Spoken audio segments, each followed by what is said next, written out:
کہا جاتا ہے کہ پچھلی امتوں میں ایک شخص تھا جسے اللہ تعالیٰ نے بہت مال و زر سے نوازا تھا۔ دنیا کی ہر آشائش اور دنیا کا ہر سکون، ہر چین اس کے پاس نظر آتا تھا، لیکن وہ کبھی بھی اللہ تعالیٰ کی راہ میں کوئی پیسہ خرچ نہیں کرتا، کبھی کسی کی مدد نہیں کرتا، کبھی کسی کو سہارا نہیں دیتا۔ بس ہر وقت اسے یہ فکر ہوا کرتی تھی کہ میرے پاس جو مال ہے، جو دھن دولت ہے، اس میں کیسے اضافہ ہو۔ کسی کو نہ وہ پیسہ دیا کرتا تھا، نہ اللہ کی راہ میں خرچ کیا کرتا تھا۔ یوں ہی پرسکون طریقے سے اس کی زندگی کے لمحات کٹ رہے تھے۔ ایک دن دروازے پر دستک ہوئی۔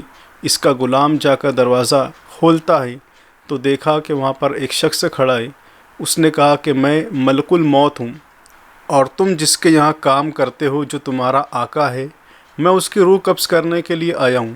یہ نوکر دوڑا دوڑا گیا اور اپنے آقا سے، اپنے سیٹھ صاحب سے کہتا ہے کہ ملک الموت آئے ہیں، اور وہ کہتے ہیں کہ وہ تمہاری روح قبض کرنے کے لیے آئے، تمہیں لینے کے لیے آئے۔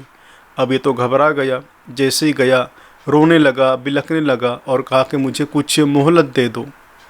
نوکروں سے کہتا ہے کہ جتنی میری دولت ہے، جتنے زیورات ہیں، جتنی بھی چیزیں ہیں، سب اکٹھا کرو اور لا کر میرے پاس رکھ دو۔ نوکر دوڑے بھاگتے فوراً گئے، اور جتنے روپیے پیسے تھے، جتنے زیورات تھے، جتنے سونے چاندی ہیرے جواہرات، جو کچھ اس وقت تو تھا، سب لے کر آتے اور اس کے قدموں میں رکھ دیتے۔ گھر والوں کو جب پتہ چلا کہ ان کی موت کا وقت تو قریب آ چکا ہے، سب رونے لگے، بلکنے لگے، اور یہ بھی روتا تھا، بلکتا تھا اور افسوس کرتا تھا کہ اللہ نے مجھے اتنی شان و شوکت والی زندگی عطا فرمائی، لیکن میں نے کبھی کچھ اللہ کی راہ میں نہیں دیا، کبھی میں نے کسی کو سہارا نہیں دیا۔ یہ کہتا جاتا تھا اور اپنے مال و زر پر لعنت کرتا کہ لعنت ہے تجھ پر، تو نے مجھے ہمیشہ اللہ کی یاد سے، اس کے ذکر سے روکے رکھا۔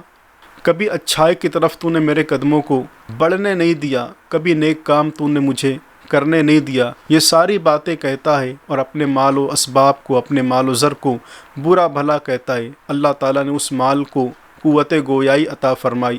وہ سارا مال اس سے بول پڑتا ہے کہ لعنت ہمیں نہ کر، ہم سے زیادہ لعنت کا مستحق تو ہے، اس لیے کہ ہم نے کبھی تجھے روکے رکھا تھا کہ تو اپنے مال کو اللہ کی راہ میں خرچ نہ کر؟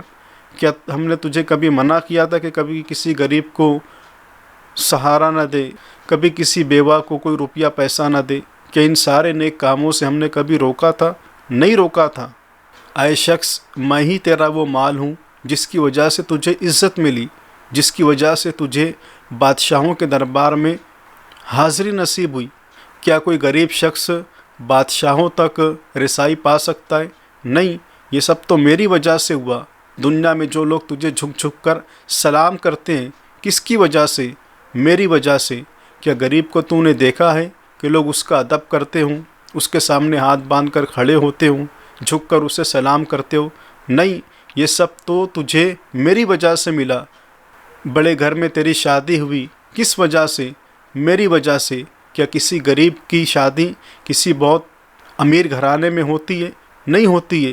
یہ ساری نعمتیں اور یہ ساری دنیا کی چیزیں تجھے میری وجہ سے ملی ہے۔ اب تو مجھ پر لعنت کرتا ہے، تجھے کوئی حق نہیں پہنچتا کہ تو مجھ پر لعنت کرے۔